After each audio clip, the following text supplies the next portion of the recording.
Welcome, everybody. We are interviewing two friends of ours. It's new friends, Adriana and Edgar.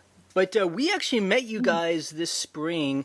Edgar, was attending the conference that we were working at, and both of you guys showed up, and we kind of had like a little scavenger meeting in the hallway of this huge convention center, and in scavenger style, we like ate the free food there while we were hanging out. Yeah. So it was cool to meet you guys. Here's, I always like to try and frame the conversation and why this is interesting for us. Okay, so we've interviewed a lot of people for the podcast. People who are retired and selling on eBay.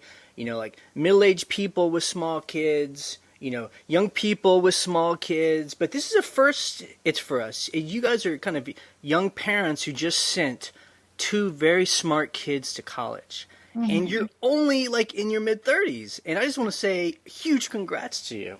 Oh, thank you. Thank you. We appreciate it. I mean, I'm just happy, we don't have any kids. I'm happy that my cats haven't gotten hit by cars. That's kind of the accomplishment that I've had, So this is kind of like, I think the framing of our conversation as we talk about eBay is that, you guys are kind of starting on your second phase of your life, I guess, the phase after kids.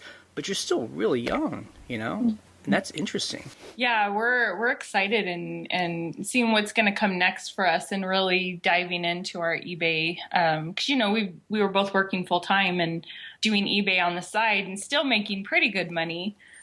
So we're excited to see what we can do with me now, retired in quotes, but. So we're excited to see what's going to happen. Okay, so first I need you to educate me a little bit, or I'm just, this is so interesting to me.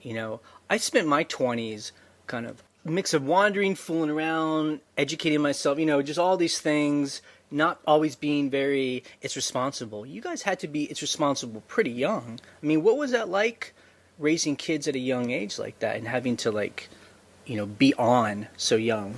It was difficult, but thankfully we have some really great family around. We have both of our families live here. So I think having them, they really helped kind of guide us. So it was difficult going to school and having little kids and, trying to figure out what you want to do with your life. At the same time, trying not to mess up their life. Yeah.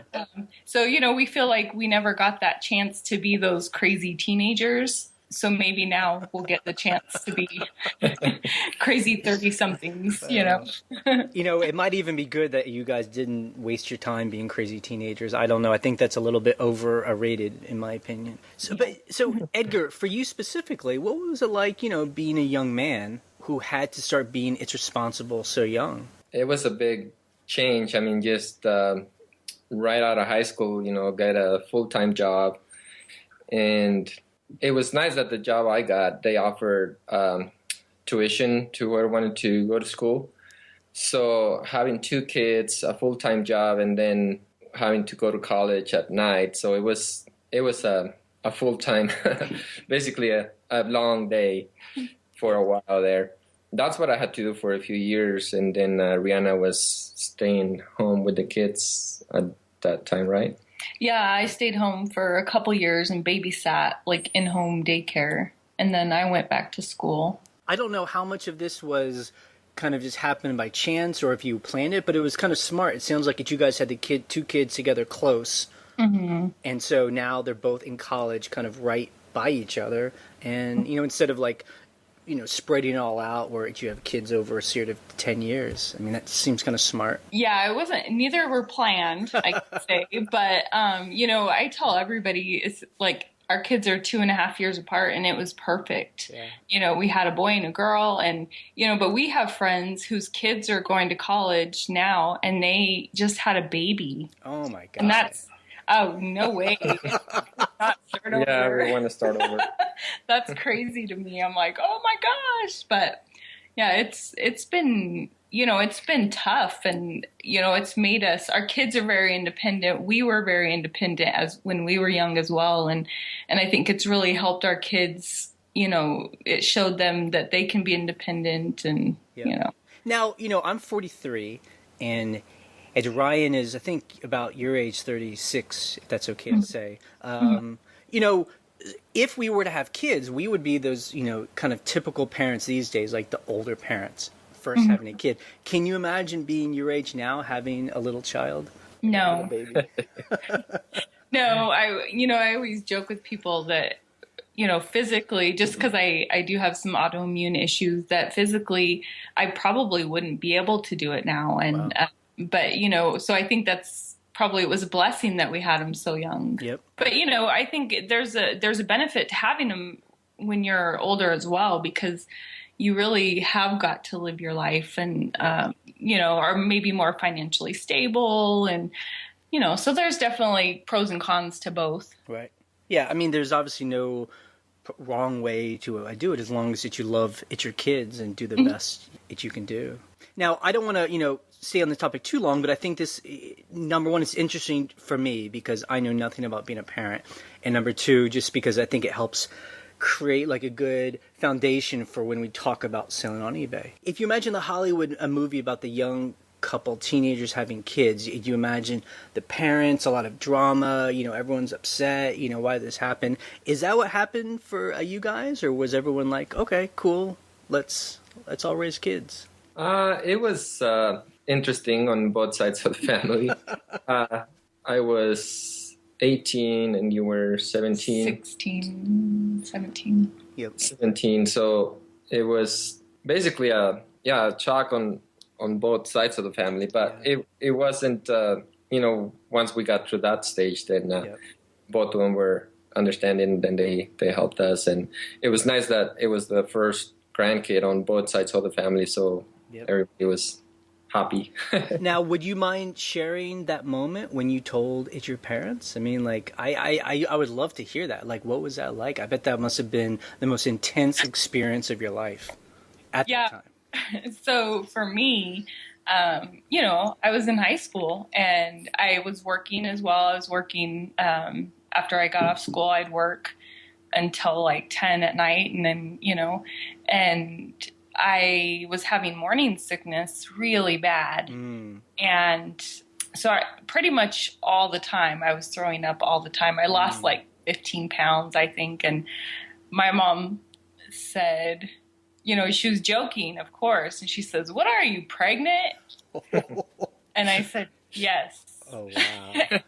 And, she cried and we cried together and just, I think the thing that made it easier on both sides of the family is that we get along really well. We always have. We're very drama free, both sides of the family. We don't have a lot of drama. And, so the fact that his family liked me and my family liked him helped. It worked. How did you tell your family? About the same way. Yeah. When you were throwing up? But it was, it was difficult. It was especially, a little embarrassing, I think, for me when you're, you're around at family parties and there's another lady who's my mom's age who's pregnant, and then I'm pregnant at the same time, so that was kind of awkward. And people still now constently think that I'm my son's sister. Wow. Even now they'll be like, "Oh, you're his sister, right? Or you guys, or maybe we're married." And he loves that, by the way. He just...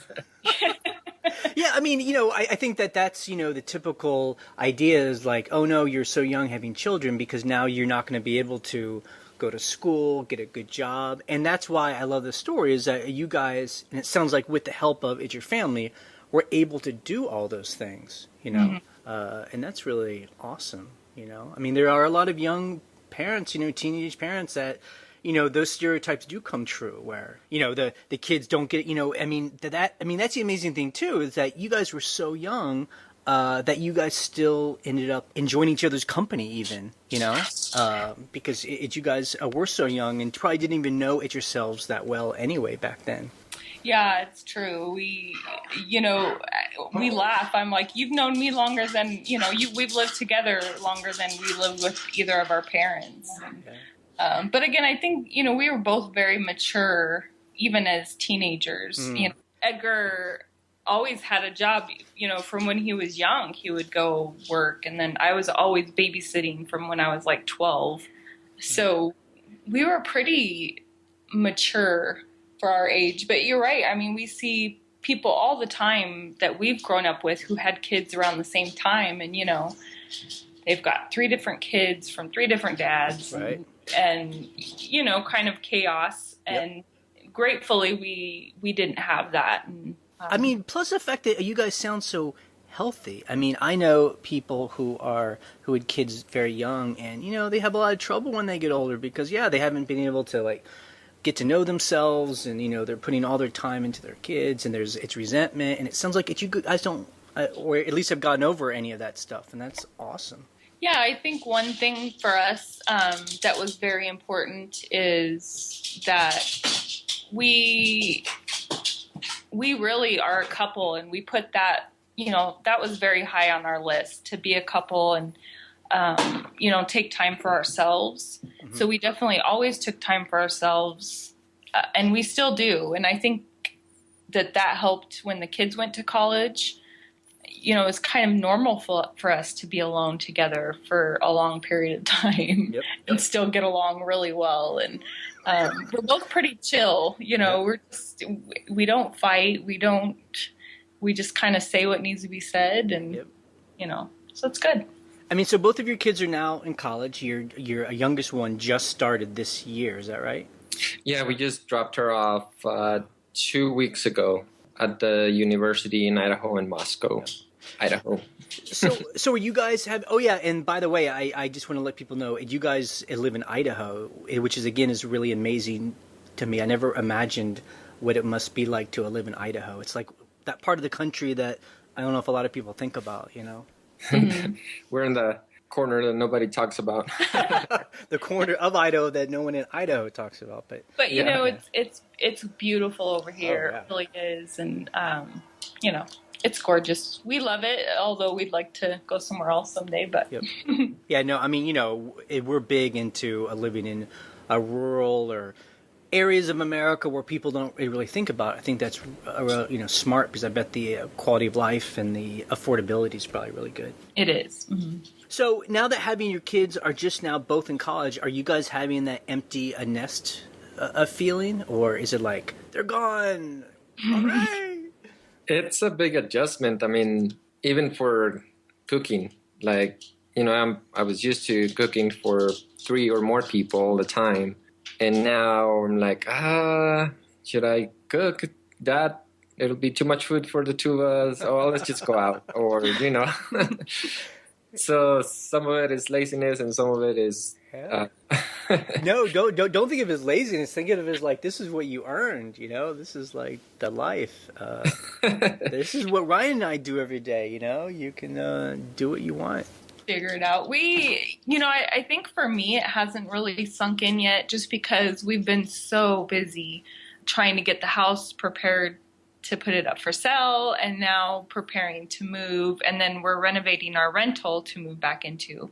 So I think for me, it hasn't really sunk in yet. And we do Skype with our kids every Sunday, or not Skype, we use Google Hangout or whatever, but every Sunday. So we get to see their faces, and we chat with them during the week. And so that helps, I think. Yeah. I mean, it really is amazing. Technology can bring us all like right there. And I think, one thing that we tell people is I think they've been preparing us because, they've kind of been going out with their friends a lot. And there's days, we would hardly see them at all. Yeah, well, so I think they kind of prepare us for, you're not going to see us for a while. I mean, that sounds like typical teenagers as I experienced it. As soon as I could learn to drive, I was gone. I was never in the house.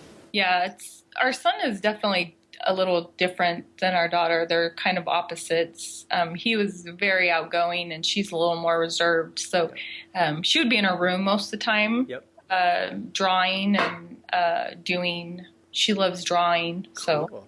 And then lastly, what was it like I mean, you guys were so young and you're raising kids. I wonder if that was like, I mean, maybe I'd have to ask your kids this. That must have been, it could have been really cool because you had parents that were more, hopefully hip, like like there isn't so much as a generational difference. I don't know. Yeah, I think for us, I used to tell my kids, don't even try it because I've done it and it wasn't that long ago. So that really there's so much that because the generation gap isn't 35, 40 years. Right. It's we're kind of up on a lot of the hip stuff, but Right. then we're still total nerds to them. But they think we're cool, and but we try not to be too cool. We don't want to be parents, but they're kind of older souls than we are. It's funny. They listen the music they listen to, and they're not your typical teenagers. So it's interesting. That must be so amazing to be able to have children, raise them, see them, now they're getting into college, and you'll be able to kind of like live through them in a way. That, to me, seems like that would be the best part of having a kid. Yeah, it's been kind of nice since we went to college, but we didn't do the traditional college route that, go to 4 years. Stay in a dorm, all that. Yeah.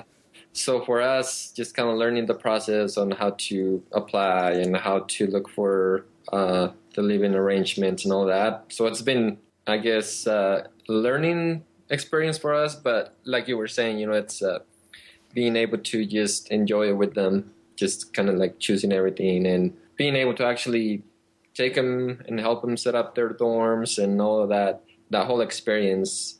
And then at the same time, dropping them off, and it's scary. It's those 20 minutes from the school to the hotel where we were staying were like really quiet and it's sad. A little and happy. tearful. And, So. Yeah.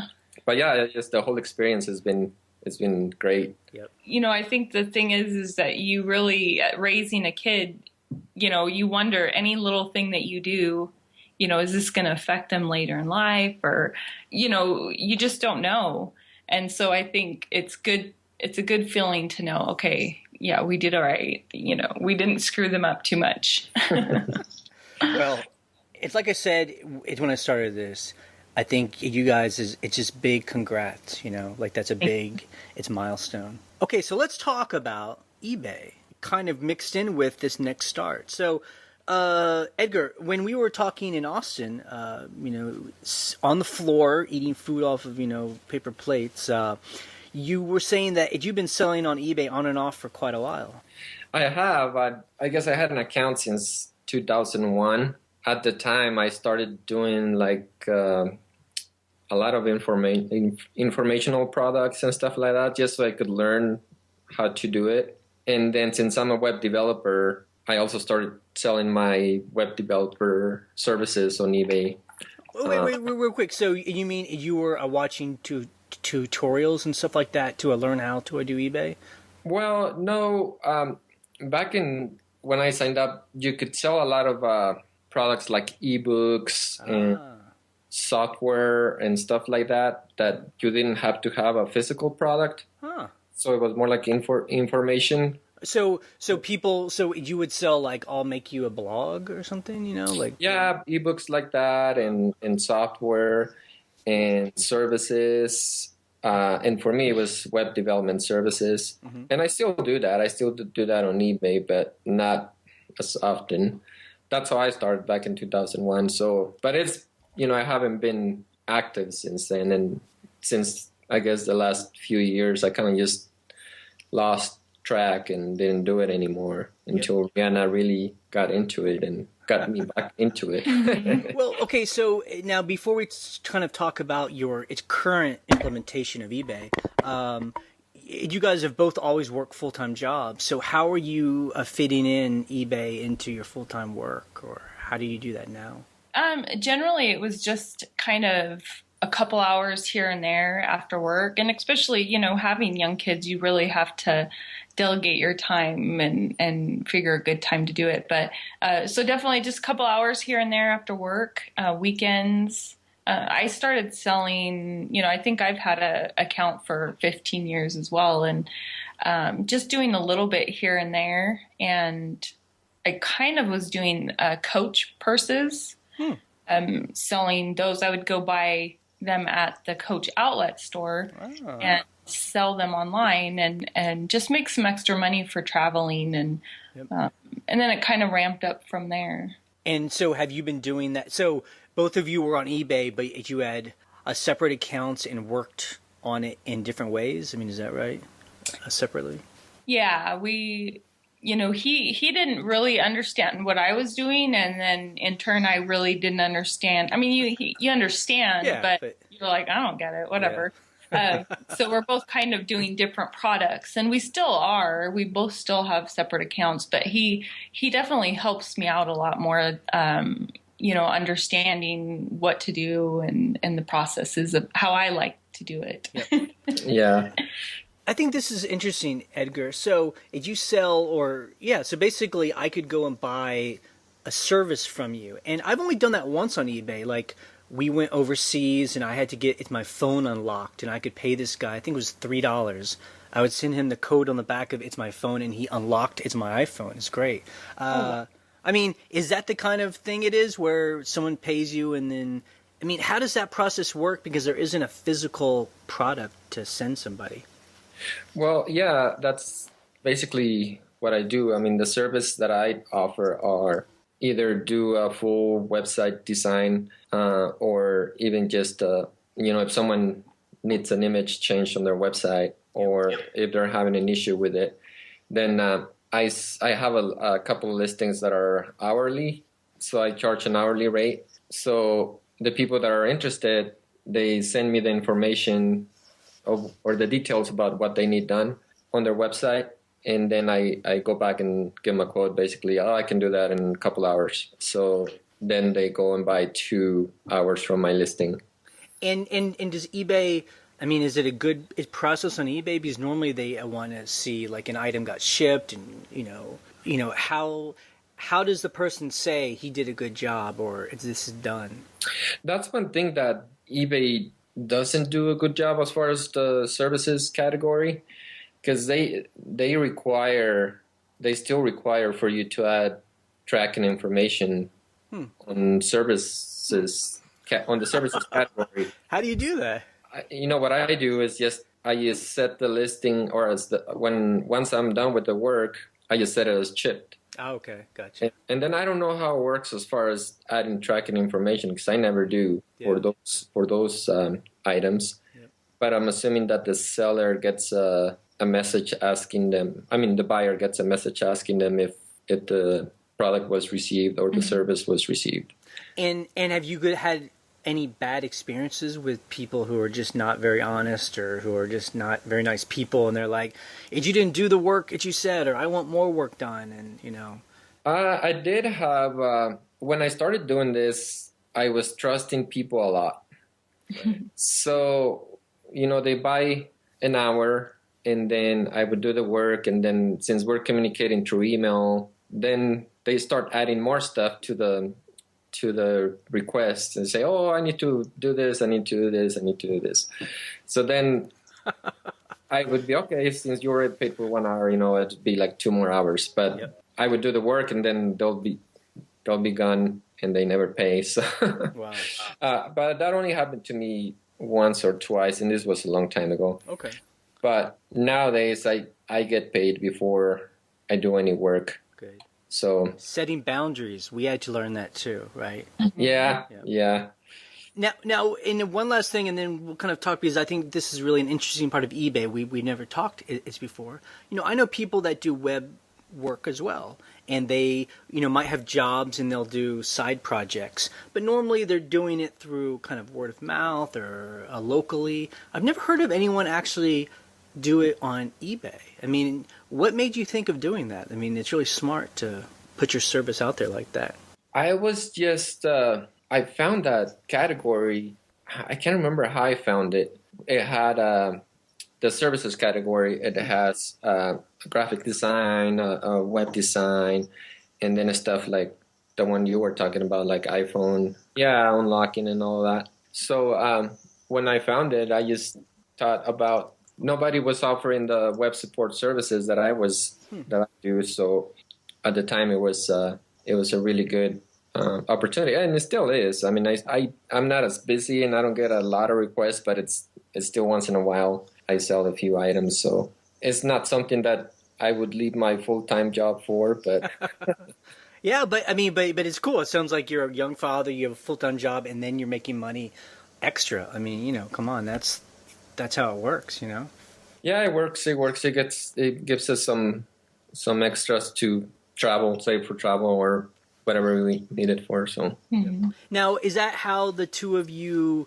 have seen eBay up until maybe the past couple of years, where eBay was, yeah, the extra cash, the kind of splurging on it yourselves instead of like it's actually part of our income? Yeah, for me, it is just some extra income to kind of do things that we want to do, or maybe buy something that we want to buy. And definitely, the last 2 years has changed, and I think that's owed to you guys. Really, Wow. you guys have really been great mentors to us. We found your blog, and just really, or not the blog, but the The podcast. podcast. And, I think that was the first time I was like, oh my gosh, you could really do this as a full-time job. And so we've been working our way towards that the last couple of years. And so, I mean, we'll kind of talk about that path. But so, you've told me that now you have quit at your job, it's your full time job that you had for a long time, and eBay's now going to be it's your full time gig. Is that right? Yeah, that's right. It was a job I was with for almost 15 years. Wow. So it was very difficult for me because I did love the people I work with, and I love my job, but I can tell you I haven't missed it. It's been about a month, and of course, I've been really busy doing other things. So I feel like we haven't really delved into the eBay full time yet. Just because we're getting our house ready to sell and moving. So I think once we get into our other house, I'll be able to feel what it feels like to actually, be self-employed by eBay. Right. Now, a lot of people hearing this and a lot of people I've interviewed, they say, I've got a full-time job. I would love to sell on eBay full-time or just sell online, but, I've got this job. It's pretty good. I like the people, good benefits, like I'm afraid, what if it doesn't work out? Is any of that happening to you? For me, I think emotionally, I feel like sometimes I'm not contributing enough to the household, even in just a month. And that's my own, Edgar doesn't make me feel that way at all. It's just my own kind of like, Yeah. But, we are moving into a smaller home, and hopefully we'll be able to almost have it paid off by the time we move in. So that'll make me feel a little more comfortable that, we don't have a huge mortgage over our head. But, it's crazy. What a great time to leave your job. You have 2 kids leaving to college, Right. that you're helping pay for. Yeah. And, but for us, I think we've been talking about it for a while, and it was just the right time. But it was hard. It was very difficult, and it's hard to explain to people. Yeah. They're like, but what? Right. What do we didn't, there's very few people at my work that know what I do Right. on the side. And so they kind of knew I was leaving to do eBay full time, but everybody else they're like, you're retiring? Like, how's that? Yeah, like because I mean that's how I was before. It's Ryan convinced me we could do this. I mean, I just always worked for other people. I was taught, as at a young age that that's what happens. If you work for other people, you get a good job and you work hard. And it was very scary to think, well, what? I mean, we'll just do this ourselves. Like, we'll pay ourselves. I mean, how's that going to work? It's been interesting. I think for me, it's been difficult when people are like, so what are you going to do at home? Because I always joked with people and said, I'm going to be a stay-at-home mom now, because this is the easiest time to be a stay-at-home mom. Yeah. Because it was really, I did it for a couple years when the kids were small, and I was a better mom working, because it's hard. It's difficult to be a stay-at-home mom, and so I always joke, yeah, the kids are old enough now. I think I'd like to stay home again. And It's perfect, right? yeah, so we need to come up with like something that other than eBay, working from home. I don't know. Trust me, that feeling of like, what am I supposed to do? Is this the right thing? Is going to go away very quickly. I mean, we have settled into like, this is the way our life should be. You know, this is great. You know, especially like I always say, if you're willing to work 40 hours for someone else, work 40 hours for it yourself, and you'll make the same amount of cash, if not more. Yeah, and I think right now I'm trying to, hopefully once we get into the other house in a couple weeks, I'll be able to really organize myself a little better and say, okay, I'm going to spend 1 hour cleaning the house or 1 hour doing home stuff, and then the rest of my time is going to be allotted just to eBay. So I feel like I haven't gotten there yet. Yep. And I'm a little ADD. I like to be organized. Yep. I like to kind of know what I'm going to be doing. And so not having that right now kind of is difficult, but we're good. Yeah, I mean, I don't know if you've noticed that in our podcast, but that's why I'm the same way. And with it's Ryan, I always like to have these at meetings where we're like, okay, what are we going to do? What are you going to do? What am I going to do? You know, the good thing is it can all be flexible. It doesn't have to get done at a certain time, as long as everything does get done eventually. And that's really the great thing about having the freedom of working for it yourself. It can get done at 8 a.m. It can get done at 4 p.m. It's just, it doesn't matter really. Yeah, as long as it's getting done. Yeah. Yeah, we're looking forward to getting to our death piles, I guess you could call it. Yeah. You should see the storage unit we rented.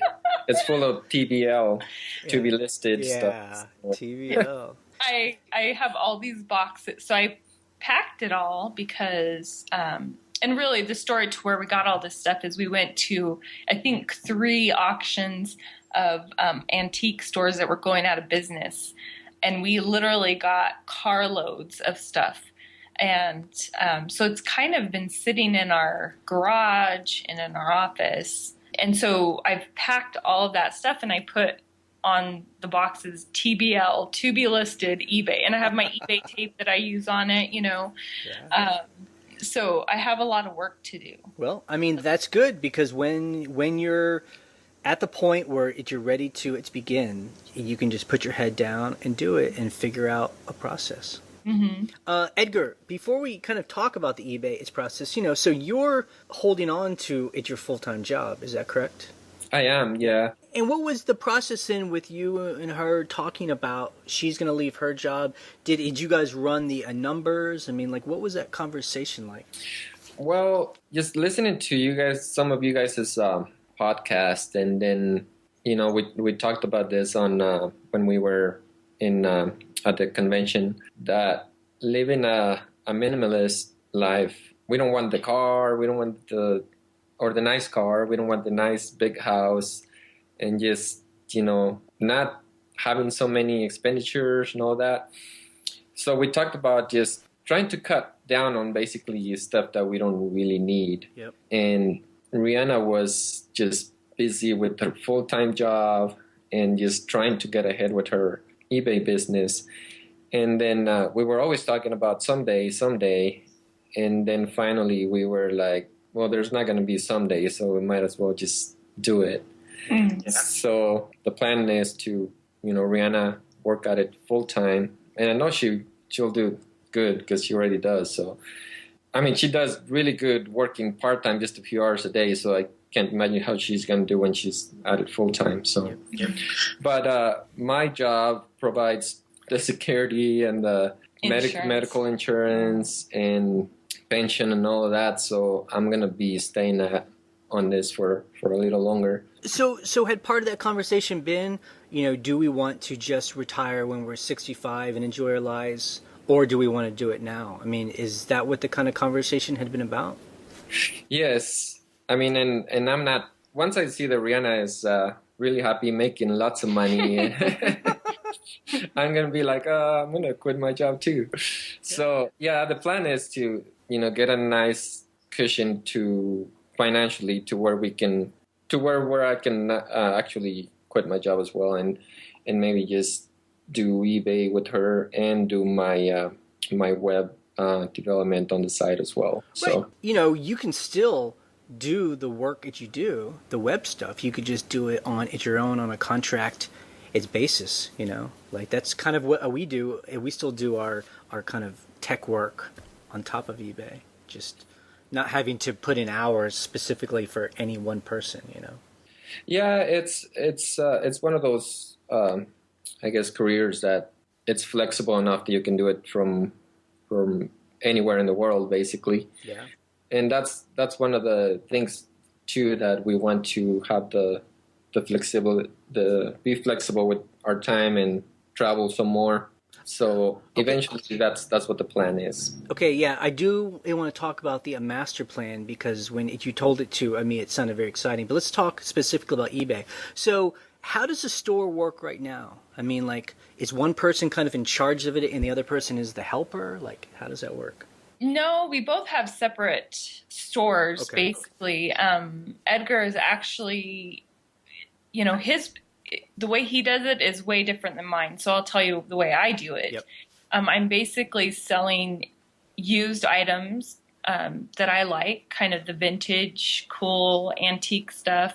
I do still sell Coach purses, when I can get down to the outlet store.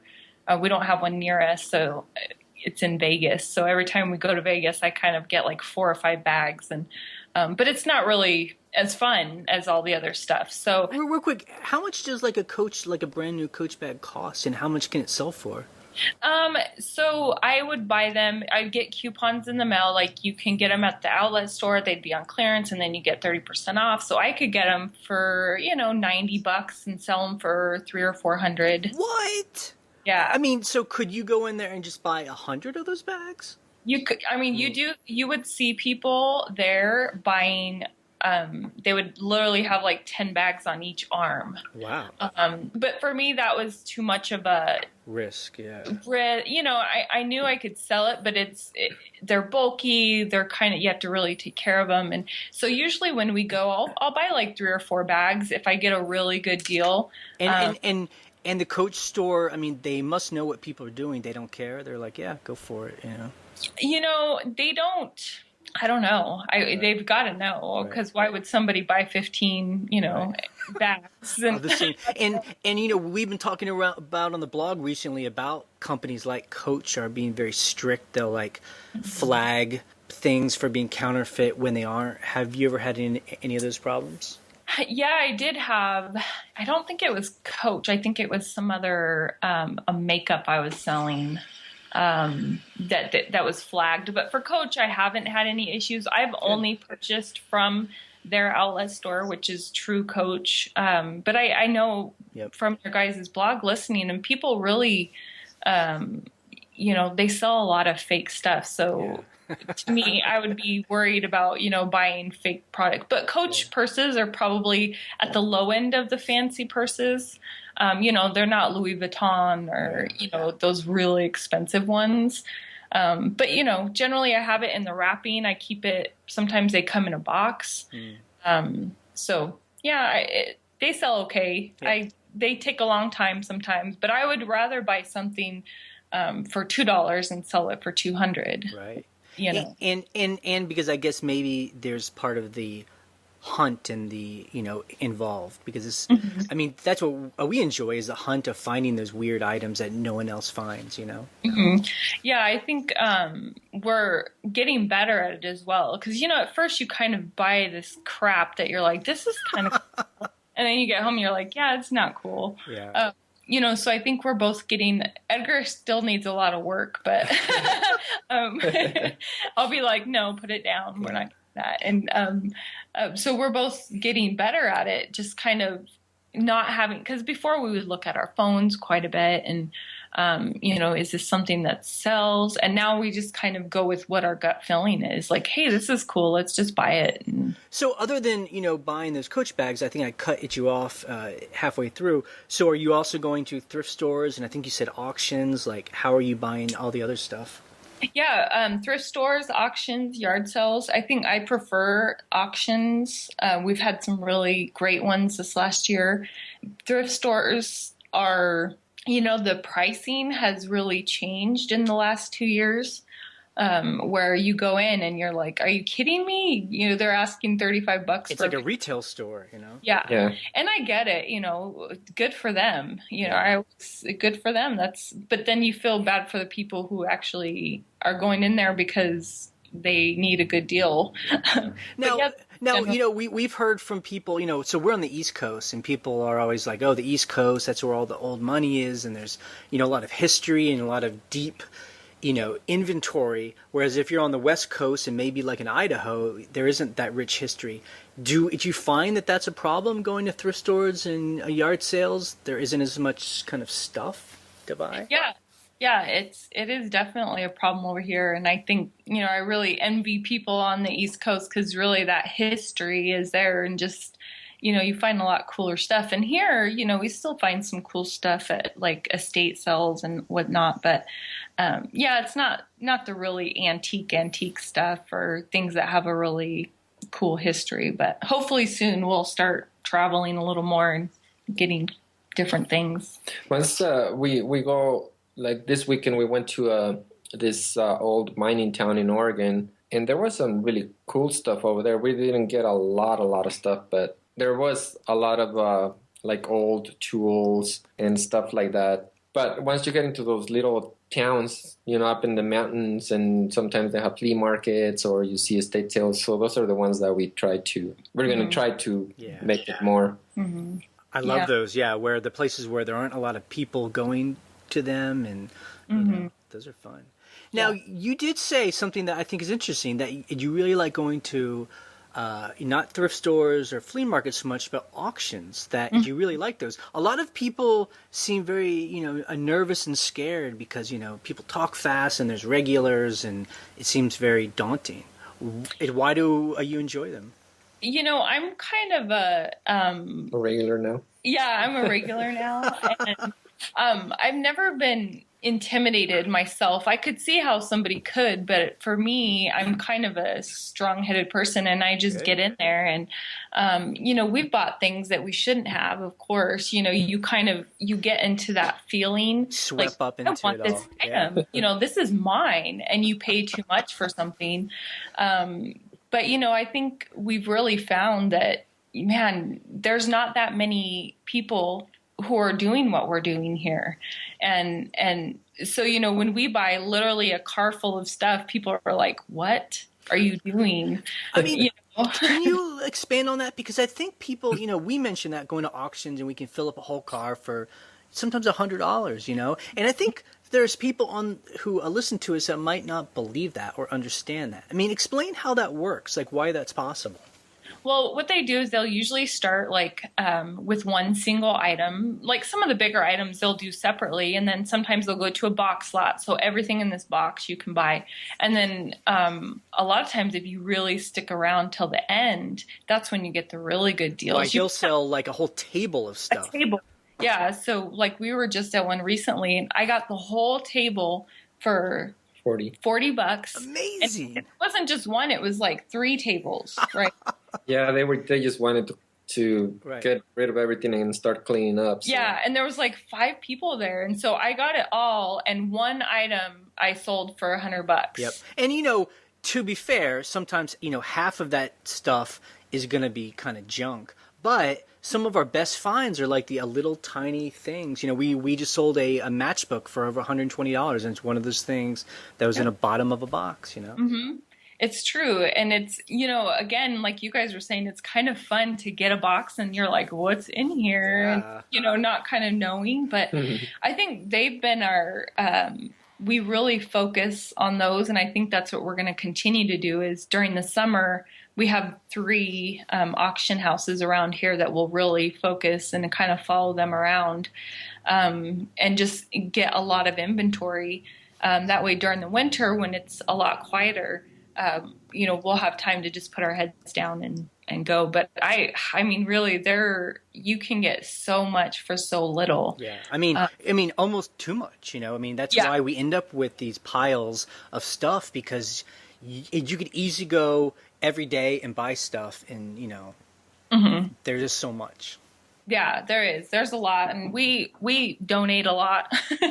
Yeah. So we really donate quite a bit, and we'll, like when the kids went to college, we're like, hey, what do you guys? Our son's staying in an apartment. What do you need? And so they would go through all of our stuff. Can I have this? Can I have this? And or Yeah. they would pick out cool things they liked. But it's, I think that's the way to go. If you have auctions in your area, you should check it out and just, kind of go and watch a couple to see how things are done. And the auctioneers, just become friends with them and say hi to them. And you just want to be in their eyesight so they can help you. Yeah, and very often the auctions around us are family-run auctions. So, the kids are working there, the wife, and the auction, the guy is running it. So it's a nice family affair oftentimes. Yeah, that's how it is here as well. It's very much family, and so you can go up and talk to the daughter and say, hey, or ask questions, and so yeah, I would think that's the way to go. I think that's my favorite thing. I love auctions. So continuing with your eBay process before we talk to Edgar about his,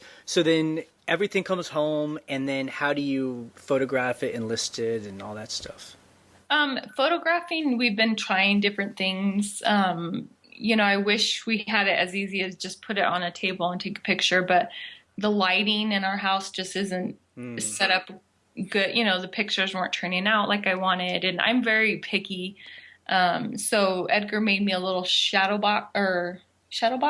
light box that works really well for a lot of things. So I use that quite a bit. And then clothing, is difficult for me as well because I just haven't found the process I like. So I put a lot of it on the wood floor. Yep, that's what we do. Looks good. So, so I'll take pictures, and sometimes what I do is I'll take like 20 items, take pictures, and then I'll sit down and list them. But I've found, and I started doing this a while ago, is using my phone. And what I'll do is take pictures on my iPhone. I'll go on my Mac, and I'll actually do the listing, and then I'll go finish it on the phone and just upload the pictures there. And that was just a very quick, because before when you do it on your camera, I would have to like download the pictures, get them into, I would have to resize them because I didn't have the right size. And so it was just a pain. So here is just literally the phone does it all. So actually this is what Ryan has been perfecting for clothes. She'll take pictures on a wood floor as well. So she'll be on her computer, start like 10 listings, and then she'll go and take photos on each of those. So the photos automatically go to eBay. Then she goes back to her computer, and then it's write the title and list them right there. So Yep. Yeah, that's the easiest way I found. It's these iPhones take amazing pictures. You don't have to do a lot of work for them, and it works really well. And then I do all of the packing as well. Like when we sell things, I do all the packing. And are you, like a shipping nerd where you're able to pack everything and double box and all that? Yeah, I pack it all. Edgar's been helping me a little bit. I have a really hard time like letting go of control. And he was always like, oh, during the summer, the kids can help you. And I'm like, I'm not letting them touch my stuff. Because, if they broke something that was expensive, I would be angry. But if I did it, it's my fault, And so I've gotten a little better at he's able to help me a little bit here and there. But I like to do it myself. I like to do it all myself. And but eventually I know it'll change. We'll have to kind of do what you guys do, and maybe have Edgar be in charge of, measuring and weighing stuff, and we'll see. Yeah. So Edgar, what is your process? I mean, are you still only doing kind of online services, or have you gotten into finding actual items? Both, but the items we always go together everywhere when we go scavenging. So whatever items I buy, they go on Rihanna's store. I my store is really small. I mean, I mostly just concentrate on newer stuff. I call it like e-drop shipping, where basically I don't have the physical product. I sell something new and then I go purchase it online and ship it to the person. So we talked about this in person, and this is such an kind of an interesting concept. Yeah, where you just go and know that you can buy these things online. You'll make a listing for, I guess, a little bit more or as much as you think that you can sell it for, and then when it gets bought, you'll then go online and ship it from that company. Now, eBay I think has been trying to cut down on that by making the shipping times be more stringent. Are you ever caught up in any of that problem? Sometimes the supplier does take a little longer than the 2 or 3 business days that I have. So that's, but it's only happened like twice where I didn't upload the tracking number on time. So it hasn't been an issue. Sometimes I run into the problem where the supplier was out of stock. So then Amazon is always the one that comes to save the day. Because most of the time they have the item and I purchase it from them. So two questions. Like, what kind of profit do you actually make? I mean, and then number 2, how often are people buying those kind of items? Because basically it's people who are not searching hard enough for the best deal, Well, the nice thing is, I guess to answer your first question, I do 40%. Really? People are willing to spend 40% more than...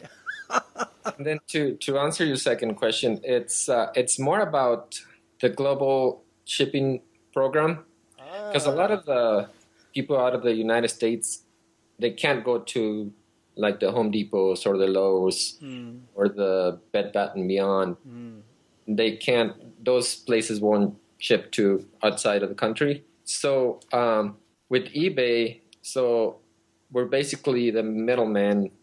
We just, when someone purchases an item from out of the country, and then I have the supplier send it to the global shipping place, which is in Kentucky, and then they send it to whatever country it needs to go to.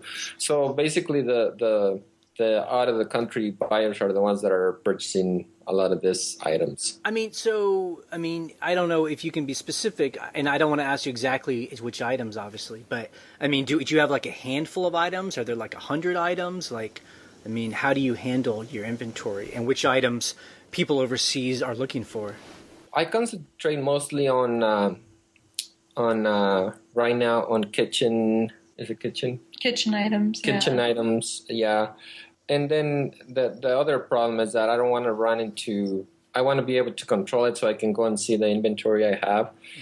Because I don't want to run into a problem where I sell something and then it's out of stock everywhere, right? And I can't supply it anymore. So that's why I keep a low number. Yeah. But I have probably less than 100 items. And like on a typical week, I mean, I know a week isn't always typical, but like, what average sales are it's doing? Like 8 items, 50 items?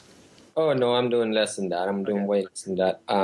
My items are not that popular, and it's a whole process too. I mean, you have to create the listing, and you have to do the images and all that. So you're basically doing a listing like if you had the physical item. Sure. So that's why I don't have a lot of inventory, but I do have some other new items that I do have the physical item here, like some hats I purchased.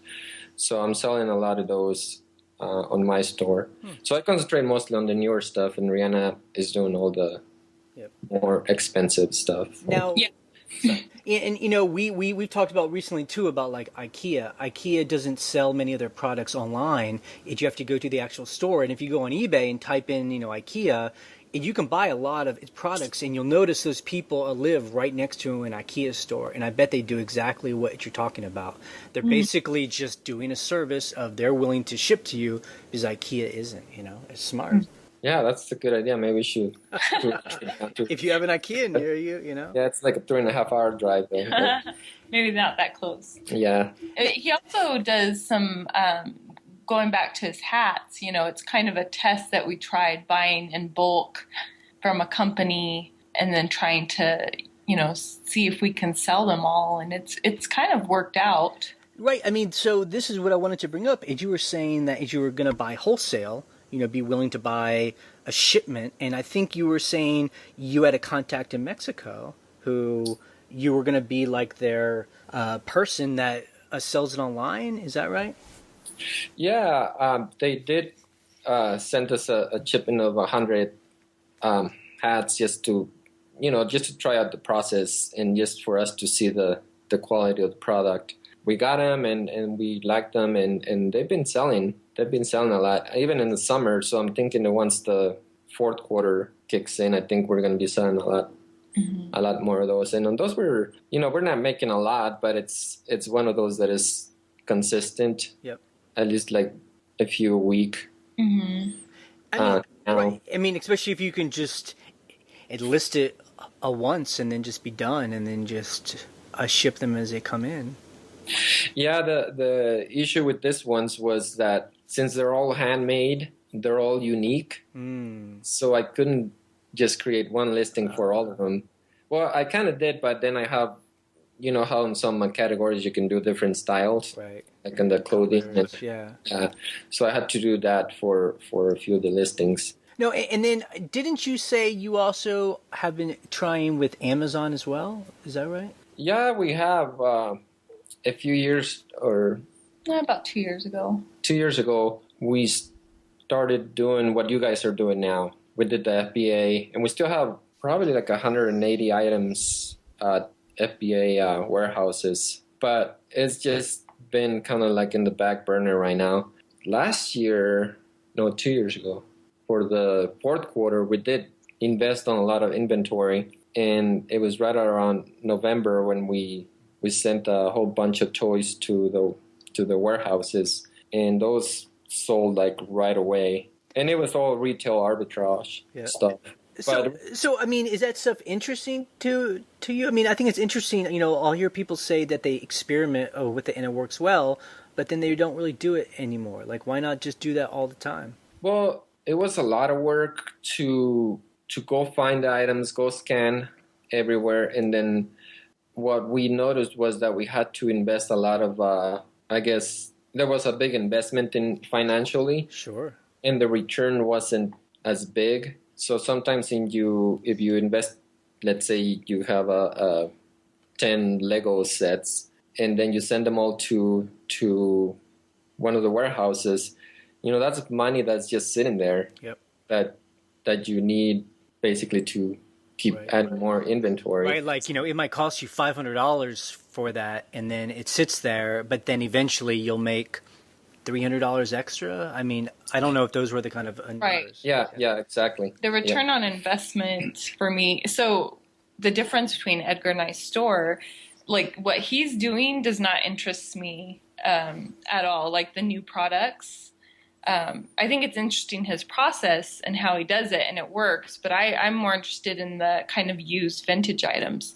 Mm-hmm. But Amazon, I think it really did. We did really well in the fourth quarter, and but we just kind of stopped doing it as much. I think the market got just crazy.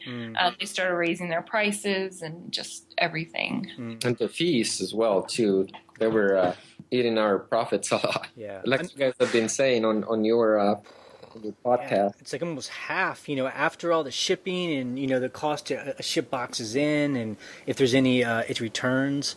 I mean, the good thing is if we treat Amazon FBA like we do our eBay store, we're really just sending in items that are costing us $1, things that we find at that thrift store. So we're getting the same, kind of its profit. We just don't find many of those items. That's the thing, Yeah, and we've been talking about it, and I think we're gonna try it again for the fourth quarter and just concentrate on toys, even though that's what a lot of people sell in the fourth quarter on Amazon. It still sells. So that's what we figured that we're probably gonna I try mean, it. is it any toy? Like, I never understand this. People say, well, I go and buy toys. Like, how do you know what toys to buy? Because there's aisles and aisles of them, How do you know what's going to be popular? Well, that's the thing. We scan them, and then I guess we have a ranking system, and you've probably seen some blogs out there with that Yep. have okay Yep. on toys. If it's less than 10,000 Yep. ranking, then you buy it. Yep. So we kind of go by the ranking and see what and sometimes it's like, okay, this, we find this really good deal on these toys and they're not ranked that high, but then we, if they don't sell there, then maybe we can sell them on eBay. So it's just a trial and error thing. Yeah. I think it's just a lot more, like he was saying, it's just a lot more money going into it than we like. We'd much prefer the spend $1, get 300. Yeah.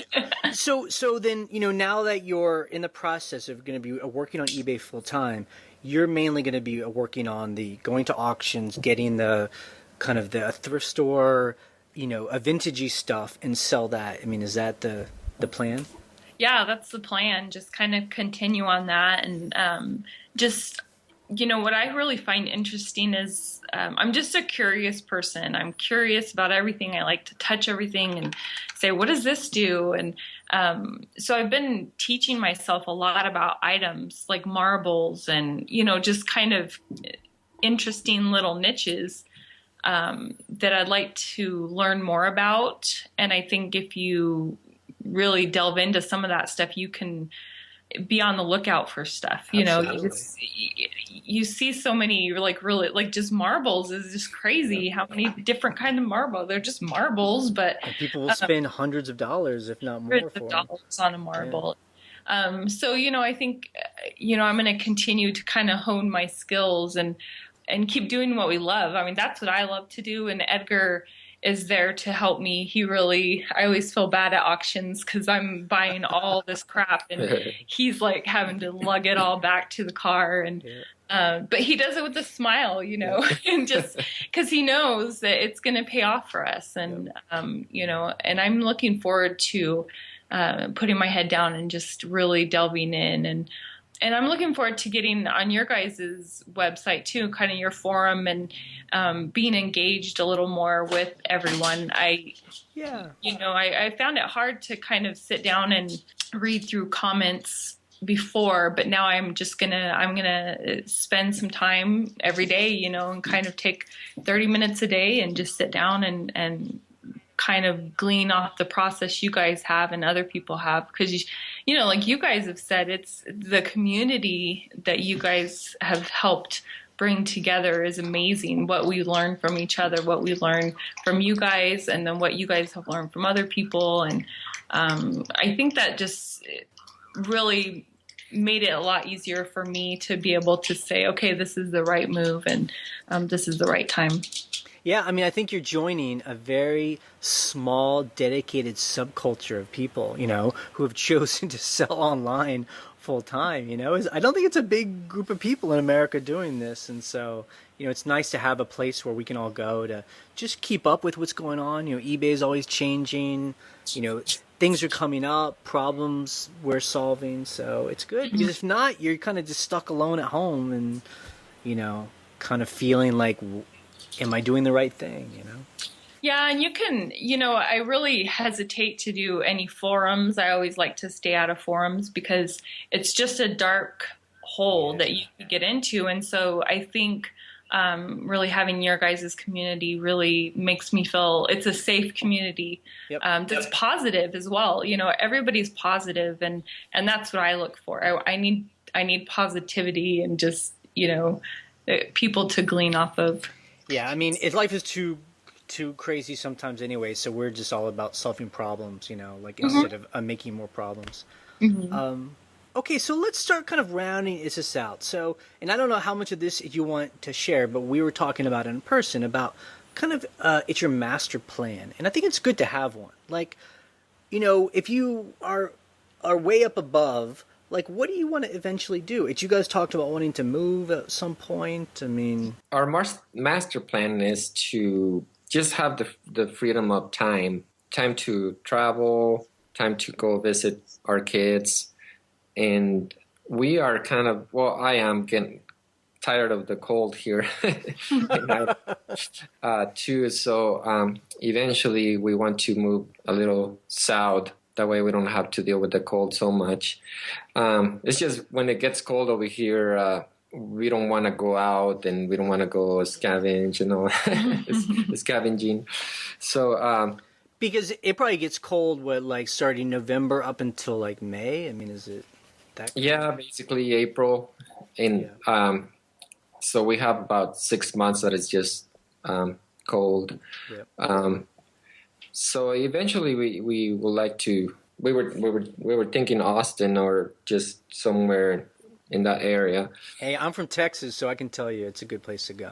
But then on the other hand, the cost of living here, it's really good. Then when we go south, the cost of living is gonna go up too. So Sure. it's one of those things that we have to think about. Yeah, I think we're still really trying to figure out our master plan. I think we have somewhat of a plan, but I think moving into this other house, our rental, having it mostly almost paid off, is really going to help us figure out what we want to do and travel a lot. And we think maybe move to a different country for a couple years. And Wow.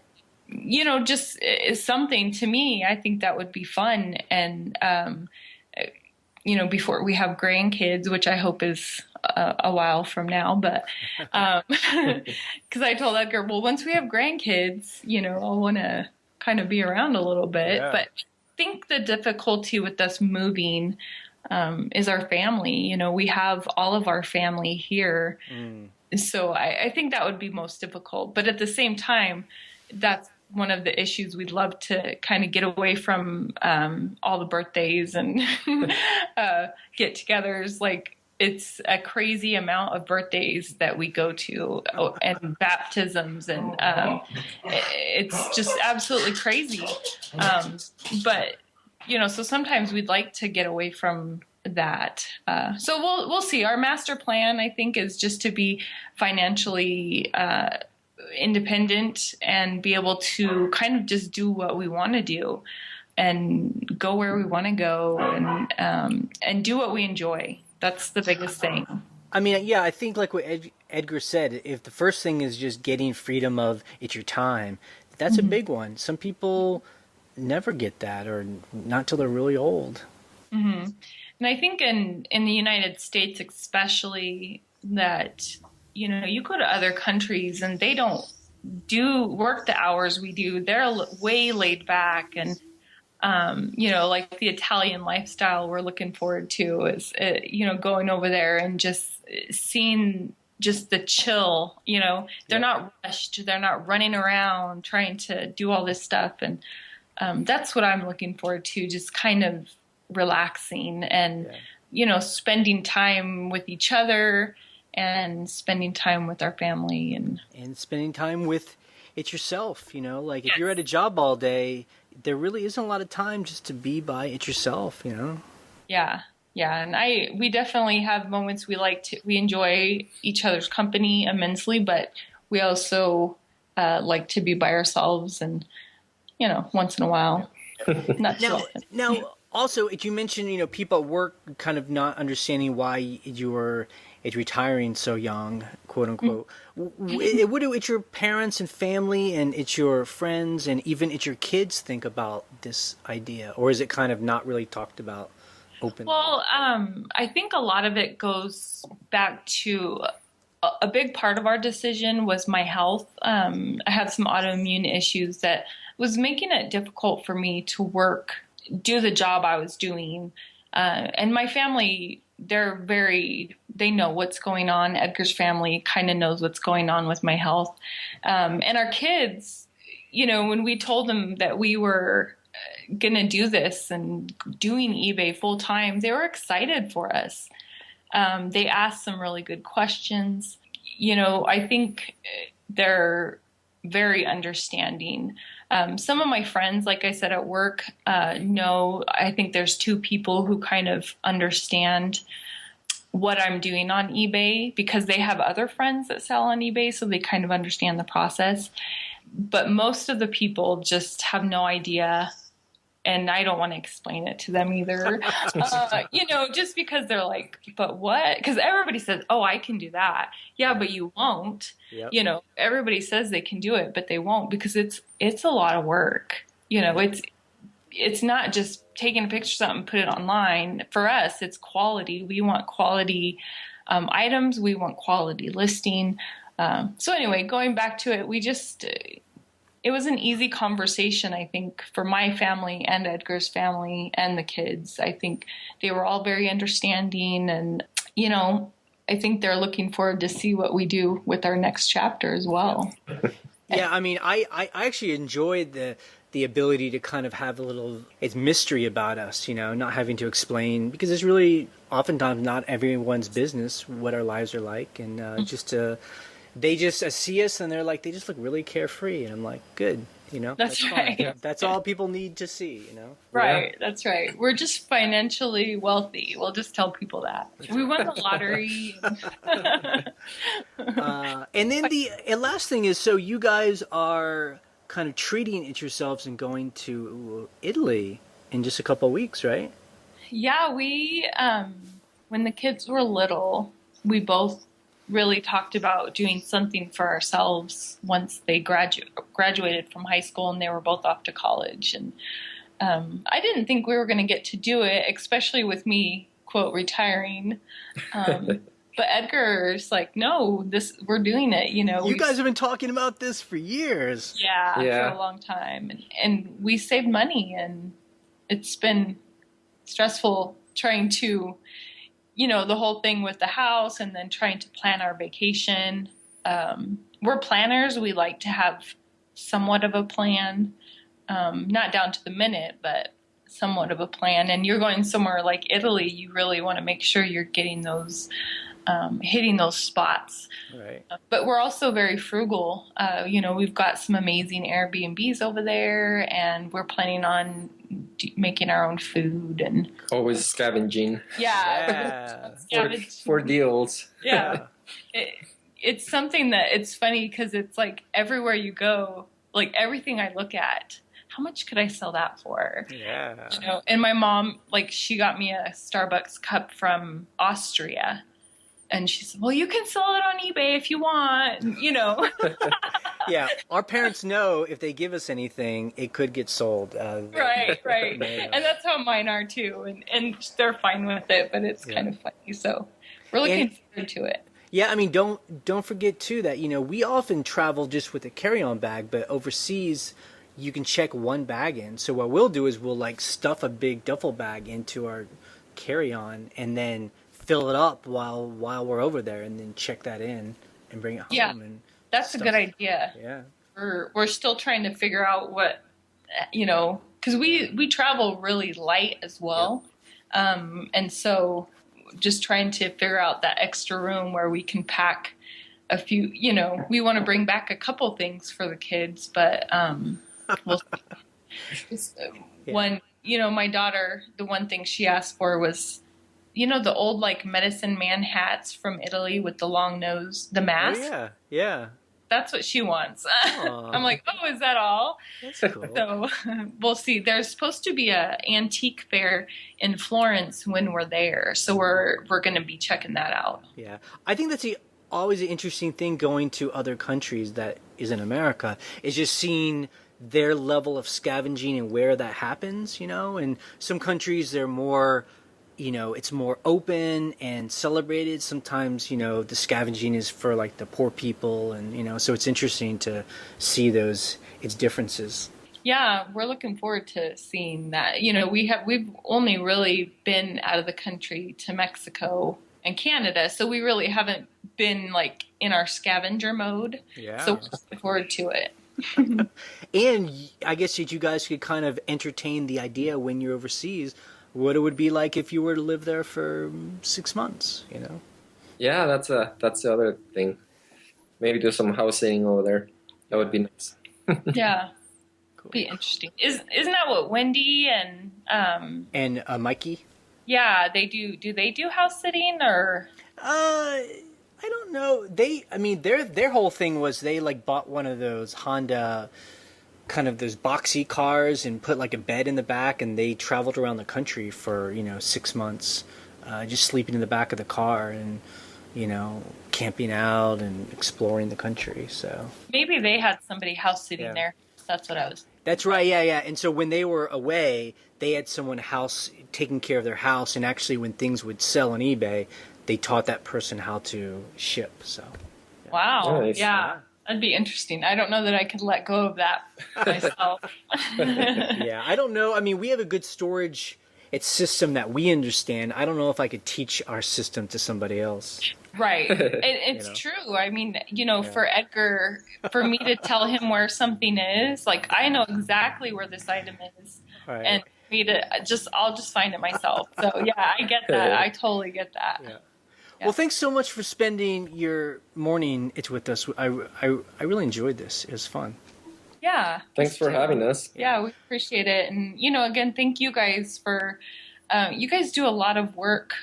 You put a lot of work into the community, and I think it's amazing. I think you guys really have taught a lot of people a lot, and look forward to listening to you guys every week. Well, thanks. Yeah, I mean, we appreciate it. I mean, it's fun for us to think like we aren't the only ones trying to live these untraditional kind of kooky lives, and so it makes us feel not alone. And we want to make sure, though, that we maybe talk to you guys in 12 months and see where you're at. See if all these big ideas we've had, what actually comes of them. Yeah, that'd be great. Sounds great. So we'll keep you honest about all this stuff. Yeah, that's right. Yeah. Keep us accountable. Accountable. All right. See you later. All right. Thanks, guys. Bye. Bye.